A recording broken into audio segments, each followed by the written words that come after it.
This episode of Southeast Iowa Today is brought to you by Griner Auto Body of Washington, Iowa. Using state-of-the-art techniques and decades of experience to get your car back on the road after an accident. Car Doctor of Washington, Iowa. No matter who Frankensteined it, they can fix it, clean it, and customize it. McDonald Boneyard of Keota, Iowa. For all your farm equipment and auto recycling needs. Hinshaw Trailer Sales of Richland, Iowa. You need a trailer? They've got your trailer, and they can fix what they sell and don't in their full-time repair shop. Gerling Repair of Winfield, Iowa.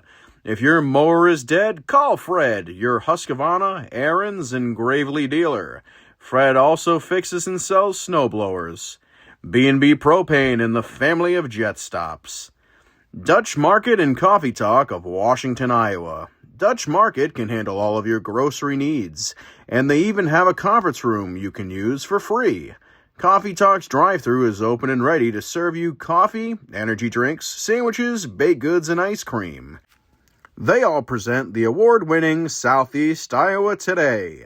Here's the author of Christie's Journey, The Beat Goes On, and your host, John Bain.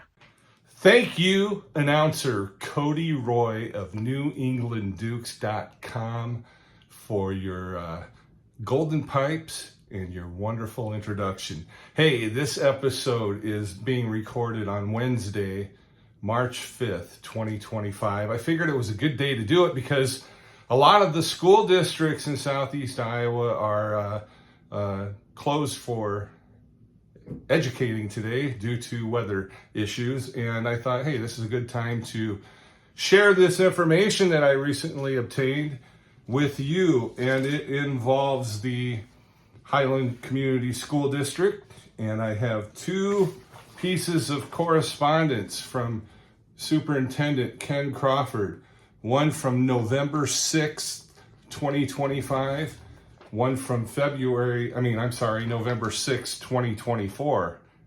That's how long this has been going on, folks. And February 2025. And I'm going to put these on the screen for you to read along with me, or to read along as I do so. I'm going to put on these readers so I can actually see it. And I'm going to start with the November 6, 2024. This is from Ken Crawford. And he sent it out on 10:29 p.m. It looks like. In any case, here we go. This was to all the staff at highlandhuskies.org. Hi everyone, I was called this morning from the Washington County Auditor. There were issues with ballots in Ainsworth and other mechanical issues throughout the day. He cannot certify our bond issue knowing there were issues. So there will be a special election just for our bond issue. The first date proposed is the first Tuesday in December. I will let you know specifics when I know what exactly is going on. Thank you to all that voted for our bond, but now we are tasked with the challenge of getting all of the yes people in our community to come back out again. I do not see this as an easy situation for us. We will game plan and execute the path to success, but it will take all of us. We all will now have to take an active role. I know we can do it, but it will take focus. I will keep you as informed as I can throughout the week. As a competitive person, I know we can make this happen. I also know this will take all of us getting the voters back out. Thanks for your help so far and for your future help. Make no mistake, this will be difficult, but we can do it. Thanks, Ken. Ken Crawford, Superintendent, Highland Community Schools. Well, he was right. This will be difficult because that election was contested by Ron Griner, and because of the fact, just a brief reminder, at the Ainsworth voting precinct, where people from Crawfordsville who are in the Waco School District and people from Ainsworth who are in the Highland School District all vote in the same place. And unfortunately, there was a mistake made, and at least 96 ballots were handed out to Waco School District citizens, and they had the opportunity to vote yes or no on the $15 million bond referendum for Highland Community Schools.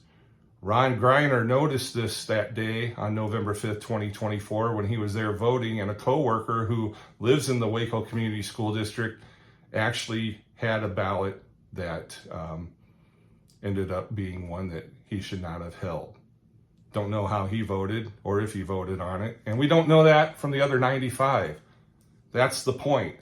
The election was spoiled. It went to a contest court. Mr. Greiner put up $3,000 to challenge this. Highland Community School District said that Mr. Greiner didn't file his paperwork in time, so ignore him. Well, he did file his paperwork in time, and he was not ignored. He did lose 2-1 with the impartial judge / attorney from Ottumwa and vice president of the Highland School Board, Dan Ruth. They voted 2-1 against Ron about having a new election, and they basically said, we're going to throw out the Ainsworth votes. Well, that's not how we should be doing elections in the United States of America, especially in 2025. So that gives you the background, as that great radio broadcaster in the past used to say, Paul Harvey. Now, the rest of the story. Anyway, here's the letter that Ken Crawford put out just recently in February 2025. And it says, Dear Highland community members, on November 5th, 2024, the Highland Community School District held a vote on a $15 million bond issue aimed at funding several critical projects for our schools. Leading up to the vote, a facilities advisory committee spent nearly 6 months assessing the district's needs and prioritizing the projects included in the bond measure. Following this, the Yes Committee dedicated 4 months to engaging with the community, organizing public meetings, and sharing information about the benefits this bond would bring to our students and the broader community. We are pleased to share that the bond issue successfully passed, receiving over the required 60% approval. In one of the largest voter turnouts in district history, 1,361 of the 2,222 votes cast supported the measure. However, concerns were raised regarding ballot issues at the Ainsworth Voting Center. After thorough discussions with the county auditor, county attorney, and the Secretary of State's office, the election results were officially reviewed and validated by the County Board of Supervisors, allowing the district to move forward with the approved projects. Subsequently, a group of citizens contested the election results by filing a petition. Per legal requirements, the challenge was reviewed by a 3-member contest court consisting of 1 representative from the petitioners, 1 from the school district, and an impartial third party appointed by the district court. On January 20th, 2025, the contest court ruled 2-1 in favor of upholding the election results. Despite this ruling, the election results have been contested again, escalating the matter to the district court. This legal process could take months to resolve, delaying the progress of the bond projects and increasing construction costs if bidding is postponed by a year or more. To be clear, the district followed all proper procedures during the election. We are not attempting to disregard or invalidate votes.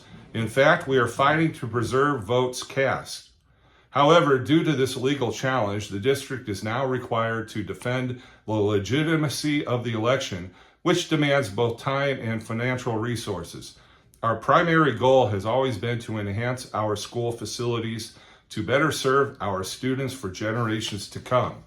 These legal issues threaten to delay much-needed improvements, ultimately impacting our students' educational experiences. In conclusion, the district is defending this election because it was challenged. We are not silencing voices, we are protecting them. The efforts to overturn this election seek to discard all votes and undermine the democratic process. We remain committed to ensuring voices are heard and will continue to advocate for the students, the community, and the future of Highland schools. So there you have it. Those are correspondence, and I'm not sure if that one was from Ken Crawford or not, because there's no name on it. It's from the Highland Community School District. So, I sit corrected if I was wrong on that statement, but I've been right on everything else. And here's the deal, folks. Not trying to silence voters, but guess what? You folks at Ainsworth that are part of that school district, whether you voted yes, whether you voted no, whether you didn't fill in the oval or however it was on the ballot at all, hey, they got what they needed and on they go. Well, we need to have election integrity, and that's the other side of this story. That's going to be coming up. It's going to go in front of an actual official, real judge in a district court, and it'll get decided then. The biggest concern, I think, the folks that want it is, hey, we had this on the biggest election that we're ever going to have when we have a presidential election. Otherwise, you got to wait 4 years for that kind of turnout again. So that's part of the issue. And, they went to a lot of work, and it's not fair to the school district that the county made the mistake, and then instead of fixing the mistake right then and there, they dragged it on. They forced public citizens to spend their own money to make this right. You can either sweep things under the rug and have a pile of shit build up under your rug, or you can fix it. It's time to fix it. It's time to do it right. If you are passionate about this $15 million bond issue, you should accept the result as it goes to district court if they say you need to redo the election. And if they don't, the other side's going to have to just say, I tried and I failed. But in either case, you got one more time, and accept it the way it goes. Now, here's the other thing. We've got a new county auditor in Washington County, and I have a feeling she's learned a lot from watching what the former county auditor, how he performed in this particular unprecedented situation. So hopefully this will never happen again. I feel for all of you that are involved. You shouldn't have to be going down this road. So that's that. Thank you for watching on this weather active day. And if you like this episode, give it a like. Make sure to follow and subscribe. It's free. Once again, thank you for watching. Thanks for supporting this podcast. Thank you for supporting my sponsors, Griner Auto Body, Car Doctor, McDonald Boneyard, Hinshaw Trailer Cells, Girling Repair, B&B Propane, and the family of Jet Stops, the Dutch Market, and Coffee Talk. I'm your host, John Bain. Stay friendly, Southeast Iowa.